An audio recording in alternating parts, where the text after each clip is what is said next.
안녕하세요. 오늘은 8과 예수, 새 언약의 중보자라는 제목의 교과 공부를 함께 해보겠습니다. 먼저 기억절 말씀입니다.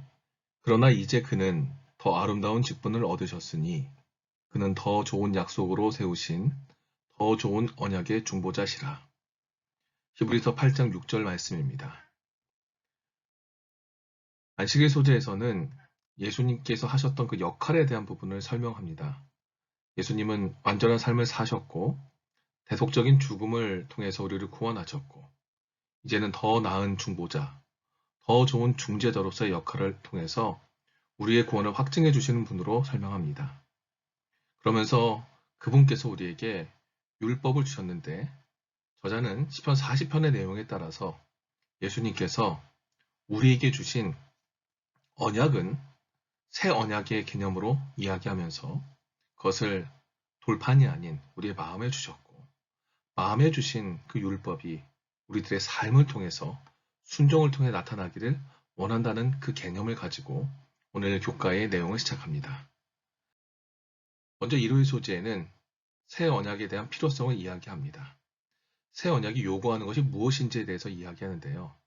먼저 새 언약을 이야기하기 전에 구언약, 옛 언약에 대해서 우리가 살펴봐야 합니다.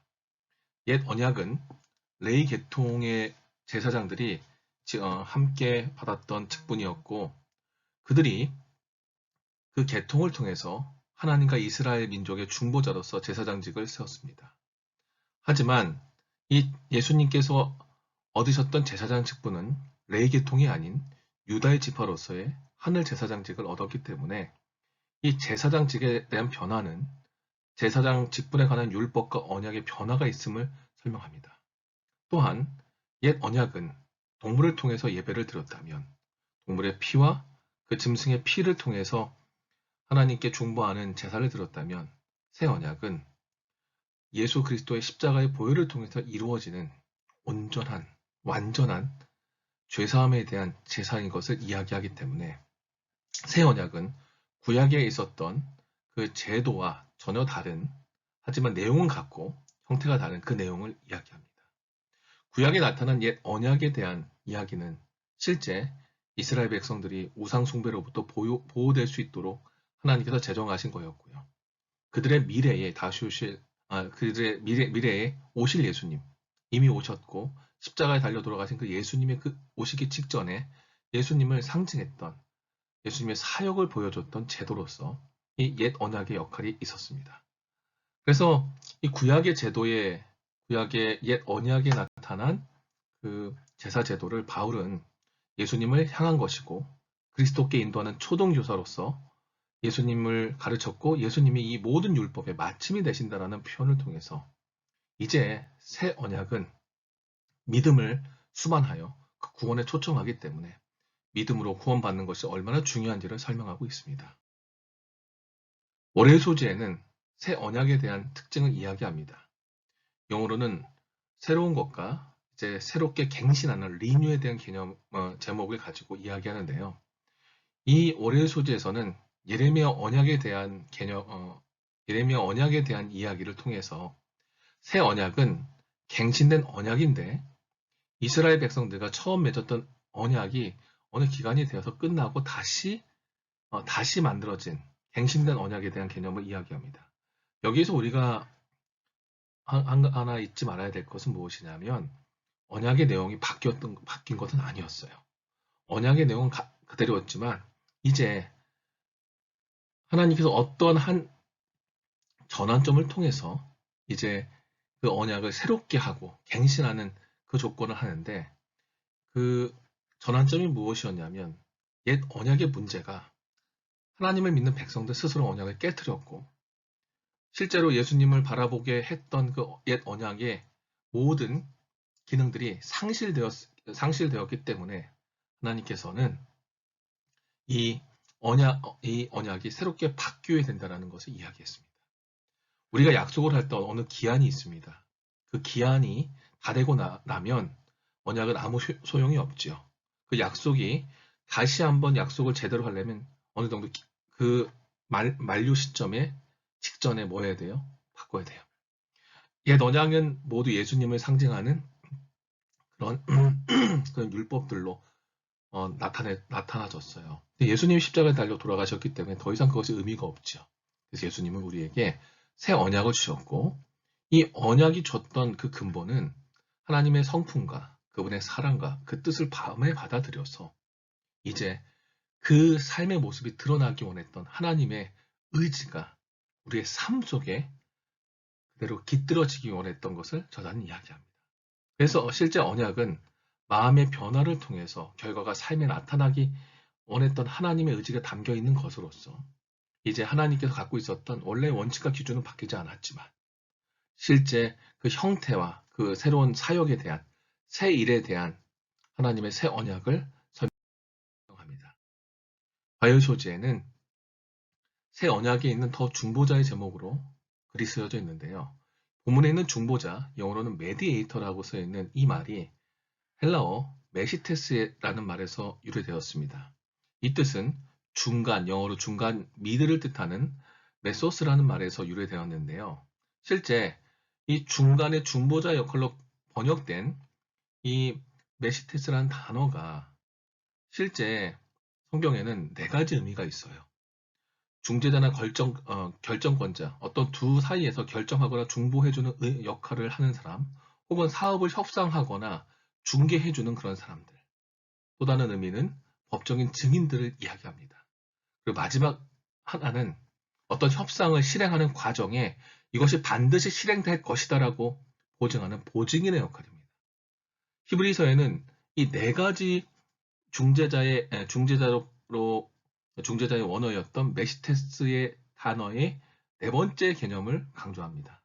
즉 예수님께서는 중보자로서 우리에게 서 있지만 이 메시테스라는 단어에서 주는 것은 확실히 하나님께서 그 언약을 실행하시고 우리 또한 그 확실한 구원 안에 서야 하는 간절하고 강한 의미를 담은 그 메시지를 우리에게 이야기하는 것이에요.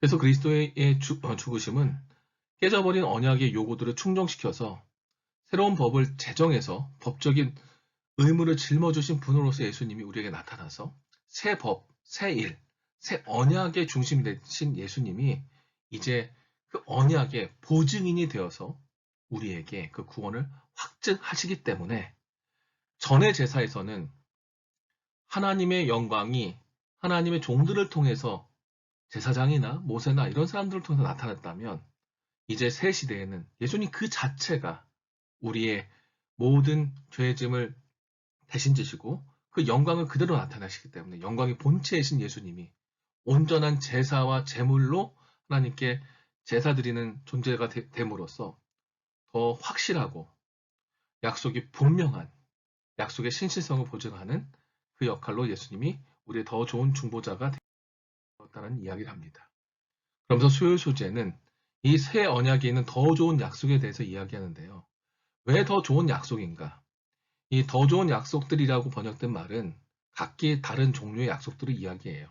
즉, 옛 언약이, 옛 언약이 나쁘고 뒤에 게 더 좋은 것을 얘기하는 것이 아니라 각각 다른 형태의 약속들을 이야기하면서 약속을 통한 둘 사이의 교환을 확증한 약속의 특징을 분명히 이 저자는 강조하면서 하나님과 우리 사이에 하나님께서 예전에는 동물의 피로써 비준했다면 현재에는 예수님의 피로 비준하여 새 언약이 갖고 있는 조금 더 강하고 조금 더 낫고 그리고 하나님께서 확실하게 보증할 수 있는 그 언약이 우리에게 있음을 이야기하면서 이 언약은 절대적인 요구 조건들 무엇이냐면 예수님을 믿는 믿음을 통해서 만들어졌고 믿는 자들은 그 믿음에 대한 반응인 순종을 통해서 언약의 약속들을 같이 우리도 나타내고 표현하면서 보증하고 그리고 이 율법을 지키는 그 힘은 우리들의 삶 속에 나타난 성령의 능력에 의해서 만들어진다고 이야기하면서 새 언약에 있는 더 좋은 약속이 무엇이냐면 우리가 믿음으로써 모든 것을 유효하게 만들 수 있고 그 믿음을 통해서 역사하시는 하나님의 성령을 우리가 알 수 있고 성령의 능력을 통해서 우리의 삶이 순종하는 그 삶을 만들 수 있다는 것을 이야기하면서 새 언약에 있는 더 나은 약속들을 이야기합니다. 목요일 소주에서는 새 언약이 마음의 문제를 해결한다는 제목을 가지고 이야기하는데요.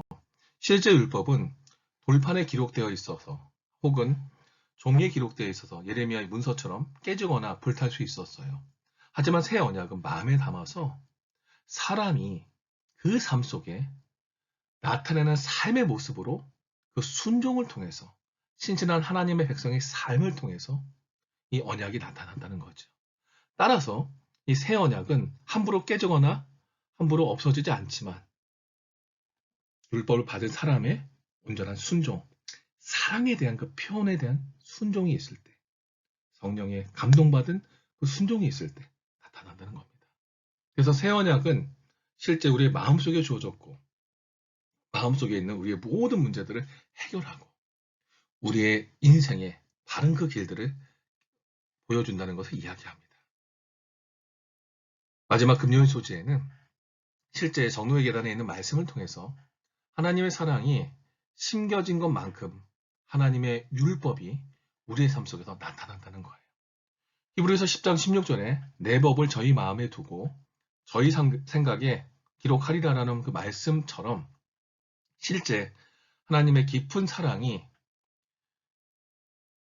우리의 삶 속에 젖어들면 우리가 그 받은 은혜에 의해서 하나님의 성품이 드러날 수 있다는 그 인용구를 통해서 실제 새 언약의 그 삶, 더 나은 약속은 우리의 마음속에 담겨진 하나님의 그 약속을 받아들이고 사는 것이다라고 이야기합니다. 이번 8가의 내용 속에 우리가 기억해야 될 것은 이 내용입니다. 레위 계통의 제사장들에게 필요한 것은 옛 언약이었지만 현재 예수님을 믿은 우리는 예수님은 유다 계통의 하늘 대제사장으로서 새 언약에 따라서 하늘 봉사를 하셨기 때문에 변하지 않는 언약을 똑같이 수행하는 그 예수님이 옛 언약이 아닌 새 언약을 가지고 우리에게 다가오셨고 옛 언약은 이미 오신 예수님, 초림하신 예수님에 대한 상징과 우상 숭배에 빠질 사람들에 대한 보호 역할을 했고 현재는 예수님이 오신 이후에는 이제 우리 마음에 그 언약을 삼으셔서 돌비에서 마음으로 옮겨진 새 언약을 우리가 담아서 이제 우리의 삶에 그분의 사랑에 반응한 순종으로 성령의 능력에 경험한 순종을 통해서 이제 예수님이 함께 있다는 것을 마음속에서 우리의 삶으로 표현하는 것이 이제 우리의 해야 할 것임을 이야기합니다. 우리가 경험해야 될 신앙임을 이야기합니다. 따라서 예수님이 다시 오시는 그 직전에 하나님의 백성들이 어떻게 예수의 재림을 준비하고 이제는 더 나은 약속을 향해 그 약속의 보증이 되신 예수님을 바라보고 믿음 안에서 어떻게 서야 하는지를 이 8과에서 이야기합니다. 우리에게 주어진 시간 속에 그리고 우리에게 있는 이 안식일의 시간 속에 다시 한번 주께서 우리의 구원을 든든히 붙잡고 보증하시고 우리 또한 그 보증에 반응하는 그런 은혜의 삶이 되기를 바라며 오늘 교과 공부의 해설을 마치겠습니다.